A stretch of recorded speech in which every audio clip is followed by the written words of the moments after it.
यदि आप भी मैट्रिक बोर्ड परीक्षा 2024 में शामिल होने वाले विद्यार्थी हैं और आपका 15 फरवरी का हिंदी का पेपर होने जा रहा था, बिल्कुल वायरल पेपर है, बिल्कुल हूबहू यही पेपर आपके बोर्ड एग्जाम में आने वाला है। बिल्कुल देख कर जाइए और छाप कर आइए।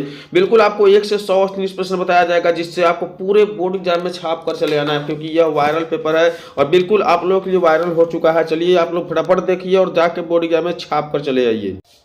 तो बिल्कुल इससे पहले वाले वीडियो में हम 1 से 50 19 प्रश्न बता दिए हैं, आप जाके यूट्यूब चैनल से देख सकते हैं। फिलहाल अभी इस वीडियो को पूरा वॉच करके देखिए, क्योंकि बिल्कुल वायरल पेपर है।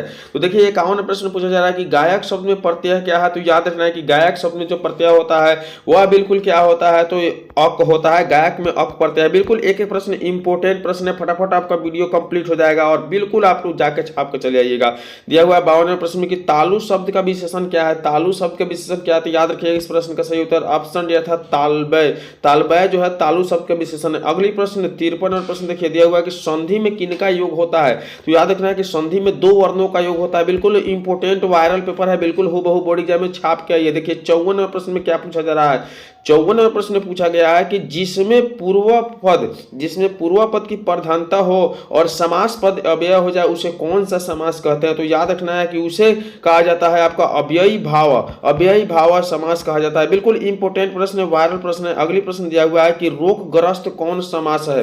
रोगग्रस्त कौन समास है, तो याद रखना है कि तत्पुरुष समास जो है बिल्कुल रोगग्रस्त समास है। अगले प्रश्न की ओर बढ़िए, फटाफट वायरल पेपर है, बिल्कुल हूबहू देख कर जाइए। 1 से 100 प्रश्न छाप के आइए। वह बाजार की ओर गया है, वह बाजार की ओर आया होगा, यह किस पदबंध का उदाहरण है। तो वह बाजार की ओर आया होगा, यह जो है बिल्कुल सही इसका उत्तर है क्रिया पदबंध का उदाहरण है। बिल्कुल इसमें 50 से 100 प्रश्न आपको बताया जा रहा है और इससे पहले वाला वीडियो में आपको 1 से 50 प्रश्न बताया गया था। तो बिल्कुल इस वीडियो को शुरू से अंत तक देख लीजिए और बाद में जाकर उस वीडियो को देख लीजिएगा। तो देखिए 57वां प्रश्न दिया हुआ है कि जिस वाक्य में एक साधारण वाक्य के अतिरिक्त उसके अधीन कोई दूसरा अंग वाक्य हो उसे क्या कहते हैं। तो याद रखिए कि 57वां प्रश्न का सही उत्तर ऑप्शन ए अर्थात मिश्र वाक्य कहते हैं। क्या कहते हैं, मिश्र वाक्य कहते हैं। बिल्कुल अगली प्रश्न 58वां प्रश्न दिया हुआ है कि कछुए ने खरगोश को हरा दिया, किस वाक्य का उदाहरण है। कछुए ने खरगोश को हरा दिया किस वाक्य के उदाहरण है। तो 58वां प्रश्न का सही उत्तर ऑप्शन बी अर्थात सरल वाक्य का उदाहरण है। किस वाक्य का, सरल वाक्य का। अगली प्रश्न देखिए 59वां प्रश्न दिया हुआ है कि निम्नलिखित में शुद्ध वाक्य कौन है। तो याद रखना है कि शुद्ध वाक्य जो यहाँ होने वाला है आपका ऑप्शन सी, यानी मकड़ी जाल बुन रही है। याद रखना है कि मकड़ी जाल बुन रही है, यही आपका शुद्ध शब्द है। अगले प्रश्न की ओर बढ़िए, बिल्कुल फटाफट एक एक प्रश्न देखते जाइए। 1 से 100 प्रश्न कंप्लीट कीजिए, क्योंकि यह वीडियो इंपोर्टेंट होने वाला है, क्योंकि यह वायरल पेपर है। दिया हुआ है 60 नंबर में कि गणेश शब्द का पर्यायवाची क्या है। गणेश शब्द का पर्यायवाची क्या है, तो याद रखना है कि एक दंत गणेश शब्द का पर्यायवाची होता है। बिल्कुल आपके बोर्ड एग्जाम के पेपर में छप चुका है, यह वायरल पेपर है, बिल्कुल जाकर छाप कर चले आइए। दिया हुआ है 61 नंबर की अंतर्मुखी शब्द का विलोम क्या है। तो अंतर्मुखी शब्द का विलोम है ऑप्शन ए अर्थात बहिमुखी। याद रखना है 61 का ऑप्शन ए बिल्कुल सही उत्तर है। 62वां प्रश्न देखिए, दिया हुआ है कि जिसे ईश्वर में विश्वास है के लिए एक शब्द क्या है। जिसे ईश्वर में विश्वास है के लिए एक शब्द क्या है। तो याद रखना कि 62वें प्रश्न का सही उत्तर ऑप्शन बी यानी आस्तिक होगा। ऑप्शन बी बिल्कुल आस्तिक सही उत्तर है। अगली प्रश्न देखिए 63वां प्रश्न दिया हुआ है कि उगल देना मुहावरे का अर्थ क्या है। तो उगल देना मुहावरे का अर्थ जो है गुप्त बात प्रकट करना, गुप्त बात को प्रकट करना उगल देना के बराबर होता है। बिल्कुल 63 का ऑप्शन सी सही उत्तर है। अगली प्रश्न को बढ़िए, फटाफट इस वीडियो को कंप्लीट करिए और जाके एग्जाम में छाप कर चले आइए।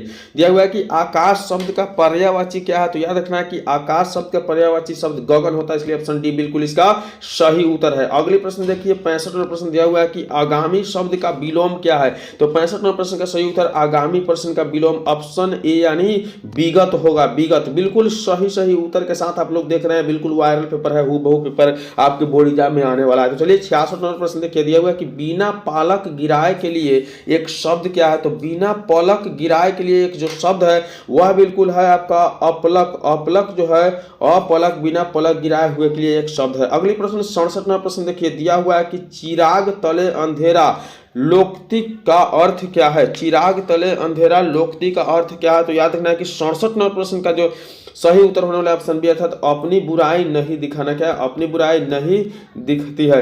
अगले प्रश्न की ओर बढ़िए।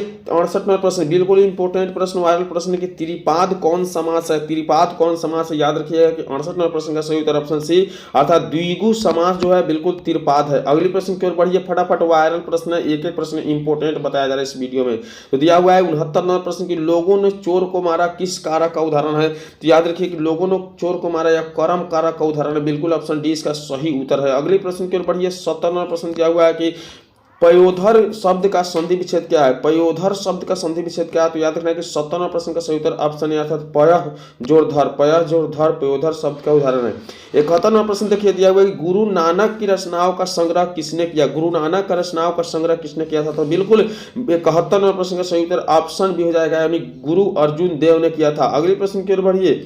73 नंबर प्रश्न देखिए दिया हुआ है कि प्रेम ऐनी श्री राधिका शीर्षक कविता में कवि ने माली मालिन को क्या कहा है? तो 73 नंबर प्रश्न का सही उत्तर ऑप्शन डी अर्थात राधा कृष्ण को कहा है। राधा कृष्ण को प्रेम ऐनी श्री मालिक कहा गया है। अगले प्रश्न देखिए 74 नंबर प्रश्न बिल्कुल वायरल प्रश्न की स्वदेशी शीर्षक कविता किसकी संकलित है? तो स्वदेशी शीर्षक कविता जो है याद रखना है कि प्रेम घन सर्वस्व के से संकलित है। अगले प्रश्न के बढ़िए। 75 नंबर प्रश्न देखिए दिया हुआ है कि युगपथ किस कवि की रचना है? युगपथ किस कवि की रचना है? तो याद रखना है कि सुमित्रानंद पंत की रचना युगपथ है। बिल्कुल ऑप्शन बी इसका सही उत्तर है। अगले प्रश्न के बढ़िए। 76 नंबर प्रश्न देखिए दिया हुआ है कि ग्रामीण जीवन का यथार्थवादी चित्रण प्रेमघन रचित किस काव्य में है? तो ग्रामीण जीवन का यथार्थवादी चित्रण प्रेमघन रचित किस काव्य में है? तो 76 नंबर प्रश्न का सही उत्तर ऑप्शन सी अर्थात जीर्ण जनपद में है। किस जनपद में? जीर्ण जनपद में। अगले प्रश्न के बढ़िए फटाफट, वायरल पेपर है 1 से 100 वस्तु प्रश्न देख कर जाइए। दिया हुआ है कि मीर मुंशी ने किस कवि का वध किया? तो 77 नंबर प्रश्न का सही उत्तर होने वाला है बिल्कुल आप लोग रामधारी सिंह दिनकर का। चलिए अगले प्रश्न की ओर बढ़िए। 78 नंबर प्रश्न देखिए दिया हुआ है कि 30 कोटि संतान नग्न तन यह पंक्ति किस शीर्षक की कविता है? तो 78 नंबर प्रश्न का सही उत्तर ऑप्शन है भारत माता की कविता है। अगले प्रश्न को देखिए फटाफट देख कर जाइए और छाप के चले आइए। दिया हुआ है कि निम्न में से कौन कविता भारत में जनतंत्र का उदय का जय घोष है? तो 79 नंबर प्रश्न का सही उत्तर ऑप्शन दिया था जनतंत्र का जन्म याद करके जाना है। और ये प्रश्न 80 नंबर प्रश्न देखिए दिया हुआ है कि एक बूंद सहसा उछली किसकी रचना है? तो एक बूंद सहसा उछली यह जो रचना है वह अज्ञेय की रचना है। याद करके जाना ऑप्शन ए बिल्कुल सही उत्तर है। अगले प्रश्न की ओर बढ़िए फटाफट। 100 प्रश्न देखिए दिया हुआ है कि गुरु नानक ने किस धर्म का प्रवर्तन किया था? तो गुरु नानक ने आपका सिख धर्म का प्रवर्तन किया था। किस धर्म का? सिख धर्म का। अगले प्रश्न की ओर बढ़िए। 82 नंबर प्रश्न देखिए दिया हुआ है कि कवि घनानंद का वध किसके सैनिकों ने किया? तो कवि घनानंद के वध जो नादिर शाह के सैनिकों ने किया था। नादिर शाह के सैनिकों ने। अगले प्रश्न के देखिए 83वां प्रश्न दिया हुआ है कि संप्रदाय मुक्त कृष्ण भक्त कवि कौन थे? तो संप्रदाय मुक्त कृष्ण भक्त कवि थे राजस्थान। बिल्कुल याद रखना है। 1 से 100 प्रश्न देख के जाइए। बिल्कुल वायरल प्रश्न दिया हुआ है कि मेरे बिना तुम प्रभु शीर्षक कविता किसके द्वारा भाषांतरित की गई है? तो मेरे बिना तुम प्रभु कविता किसके द्वारा भाषांतरित किया गया? तो 84 नंबर प्रश्न का सही उत्तर ऑप्शन याद है धर्मवीर भारती के द्वारा। अगले प्रश्न की ओर बढ़िए। बिल्कुल वायरल पेपर है तो हम लोग 85वें प्रश्न की तरफ बढ़ चुके हैं। 85वां प्रश्न दिया हुआ है कि तुर्की के महाकवि नाजिम हिकमत की कविताओं के अनुवाद किस कवि ने पहल पुस्तिका के रूप में किया है? तो 85वें प्रश्न का सही उत्तर ऑप्शन बी था वीरेन डंगवाल ने किया। बिल्कुल याद करके जाइए, छाप के चले आइए। दिया हुआ 86वां प्रश्न की कवित्री अनामिका के पिता का नाम क्या था?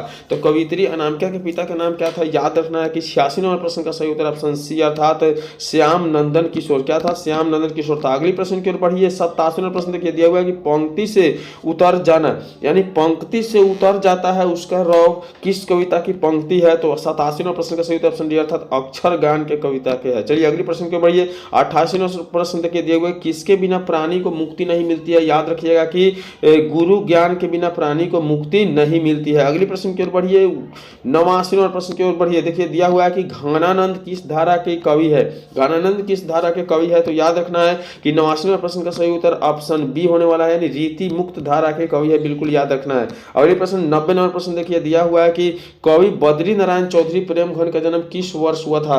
तो कवि बद्रीनारायण चौधरी प्रेमचंद का जन्म आपको और बता दें 1855 ईस्वी में हुआ था। बिल्कुल याद रखना है, इंपोर्टेंट प्रश्न है। अगले प्रश्न 91 नंबर प्रश्न देखिए, दिया हुआ है कि मंगमा को किसके साथ विवाद था?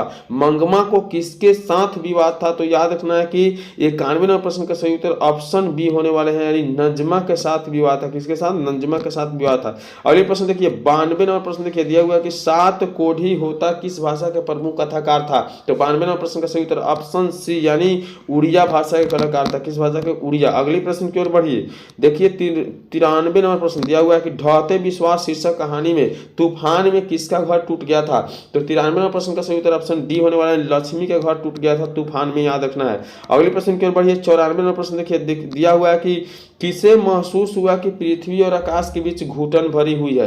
किसे महसूस हुआ कि पृथ्वी और आकाश के बीच घुटन भरी हुई है? तो 94 प्रश्न का सही उत्तर ऑप्शन अर्थात सीता को महसूस हुआ था। अगले प्रश्न देखिए 95 नंबर प्रश्न दिया हुआ है कि बीजू की पत्नी का नाम क्या था? तो बीजू की पत्नी का नाम क्या था? याद रखिएगा ऑप्शन बी यानी पुष्पा नाम था, याद रखना है। अगले प्रश्न की ओर बढ़िए, देखिए 96 नंबर प्रश्न दिया हुआ है कि नगर शीर्षक पाठ में अमल राज को कितना नंबर कमरा दिखलाने के लिए कहा गया था? तो नगर शीर्षक पाठ में अमल राज को कितना नंबर कमरा दिखाने के लिए कहा गया था? तो 96 नंबर प्रश्न का सही उत्तर होने वाला है ऑप्शन सी अर्थात 48 नंबर का कमरा दिखाने के लिए कहा गया था। बिल्कुल याद रख रहा है। अगले प्रश्न की ओर बढ़िए 97 नंबर प्रश्न की ओर हम लोग पहुंच चुके हैं। दिया हुआ है कि पहले दिन पापती को क्या था? तो याद रखना है कि पहले दिन पापती को बुखार लगा था। बिल्कुल ऑप्शन डी सही उत्तर है।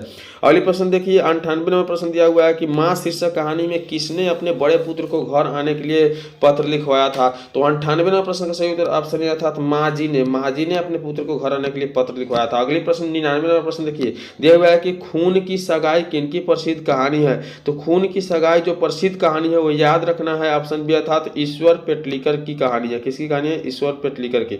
अगले प्रश्न देखिए 100 नंबर प्रश्न दिया हुआ है कि कटक शहर को बाढ़ की चपेट से बचाने के लिए किसने पत्थर का बांध बनवाया था? तो कटक शहर को बांध को बचाने के लिए बिल्कुल महाराज याथी केसरी ने बांध बनवाया था। चलिए इस प्रश्न के साथ इस वीडियो का अंत हुआ और इसी तरह की वीडियो देखने के लिए आप यूट्यूब चैनल को सब्सक्राइब करके रखिए। लगातार आपको सभी विषयों का वीडियो इस चैनल के माध्यम से देखते मिलते हुए रहेगा।